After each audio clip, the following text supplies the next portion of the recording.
Hello, it's me, Hugh Jass, and that's it. It's me, Hugh Jass. And tell you one thing, I never trusted Judith Mossman.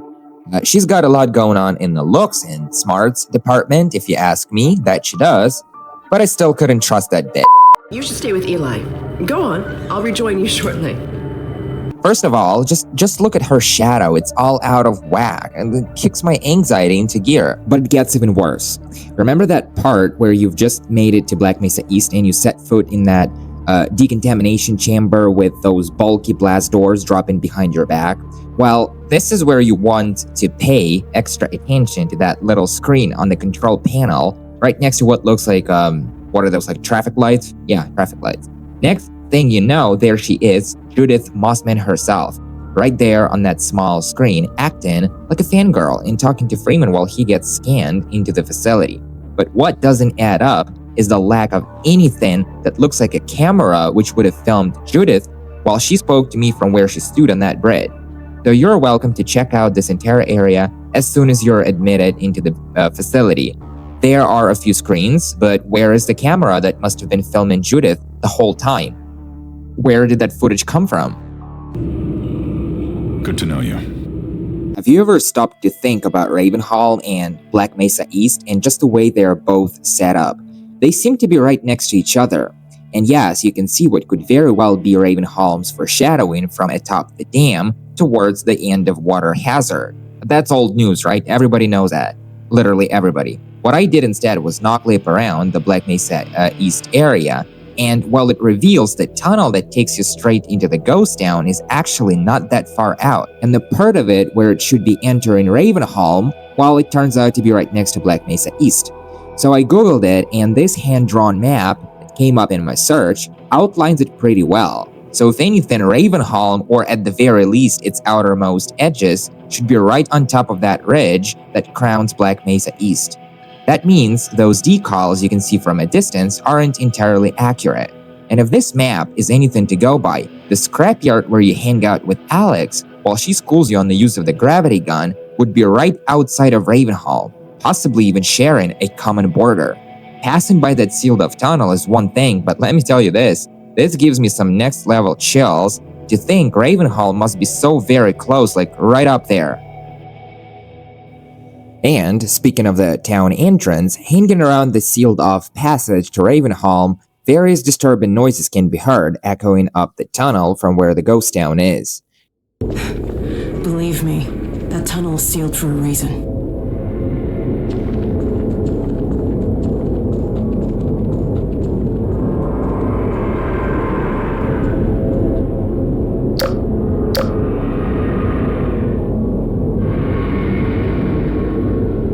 There are either moans or wails or distant cries, but whatever they are, they certainly ramp up the ambience.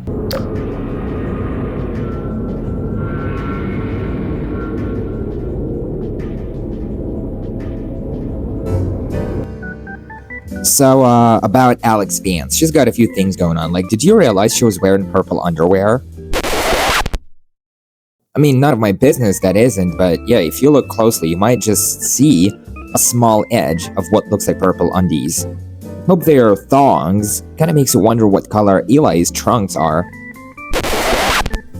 Alright, let's switch gears and talk about something creepy. How about that secret Gman phase that can be found in the lab where Eli meets you on your arrival at Black Mesa East? See that Vort handling some sort of module, part, whatever that is? If you're quick enough on your feet, you can beat the Vort to this teleport machine and look inside this glowing yellow tube before he fits that thing, whatever it is, into the receptacle.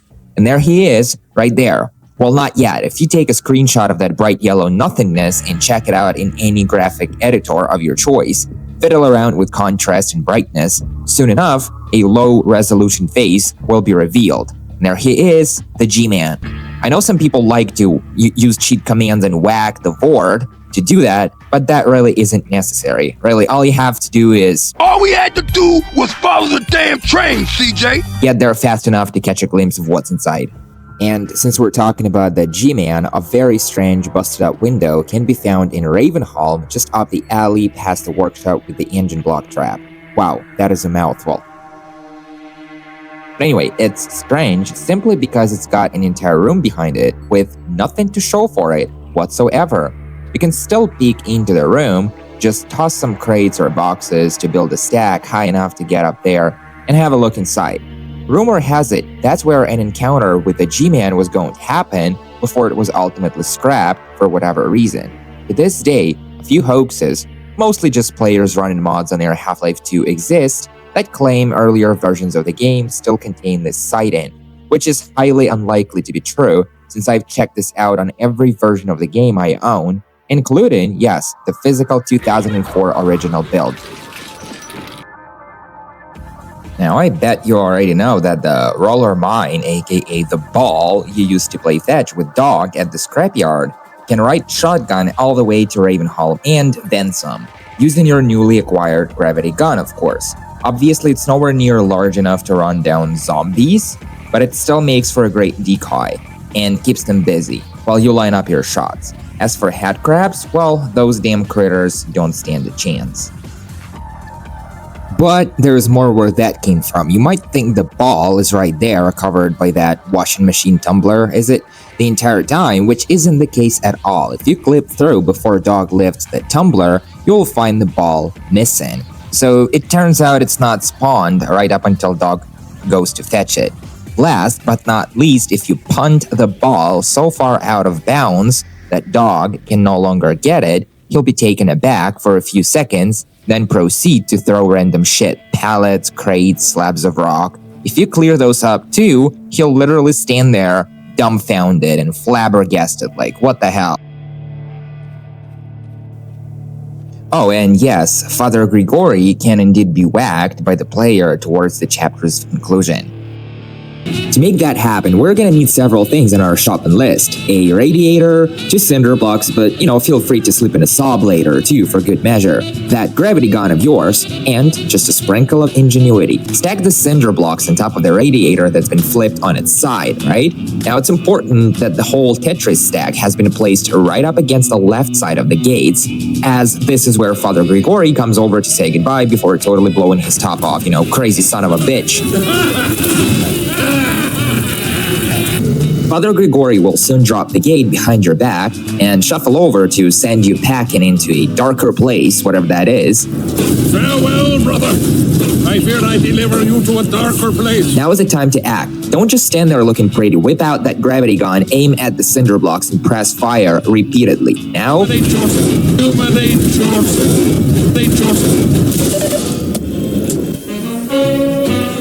That sweet rifle of his, Annabelle, yes, you can find and have it, after Gregori has been knocked out, obviously. Farewell, brother. In that case, you will find that the rifle has no unique view model. Instead, it'll make it look like it's just another shotgun. Now that's not entirely true, as the rifle uses the same .357 Magnum ammo, and it only chambers 2 rounds at a time.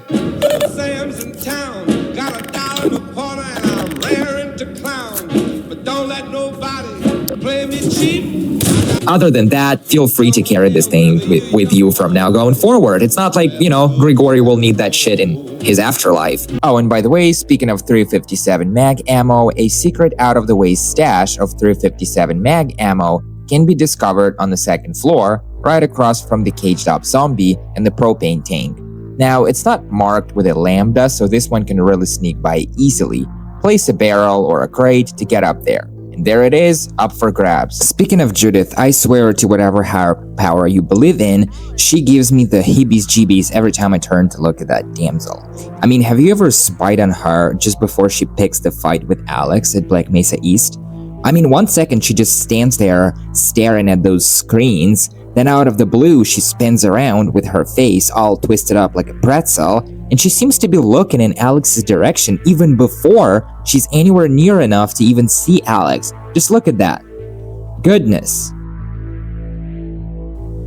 Also, what's up with the picture of Mark Twain waiting to be found in the exact same security control room?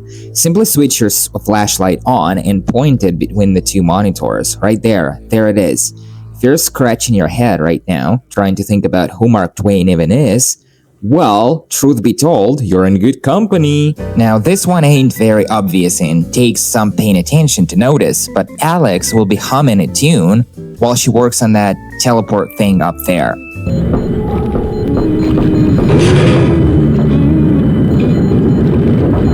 She'll cut it out as soon as Judith rolls up on her, though.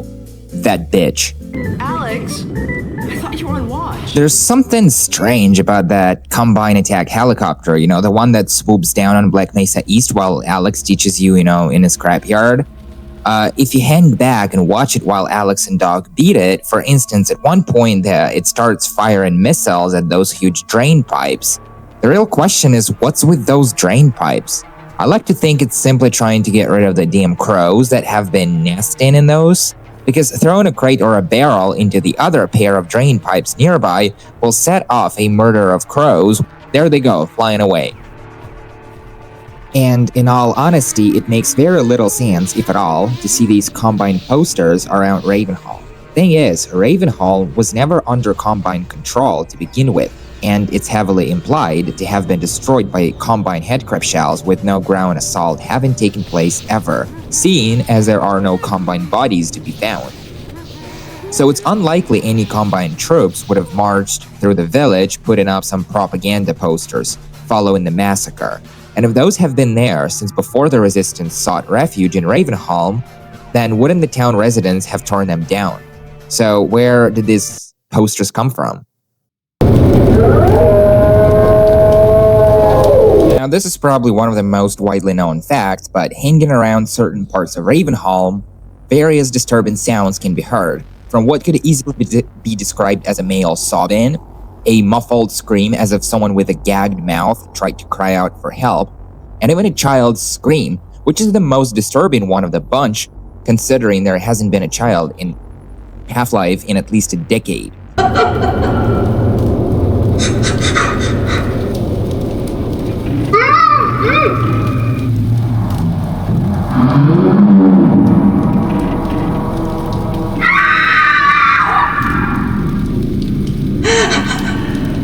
Whether they're ghosts still haunting this place or just there for ambience, or perhaps they are survivors, which frankly I see no way to explain how anyone would have stuck around this long without being discovered and saved by Father Gregori if they were indeed survivors still stranded in town. Whatever they are, this certainly gave me some chills back when I was a kid.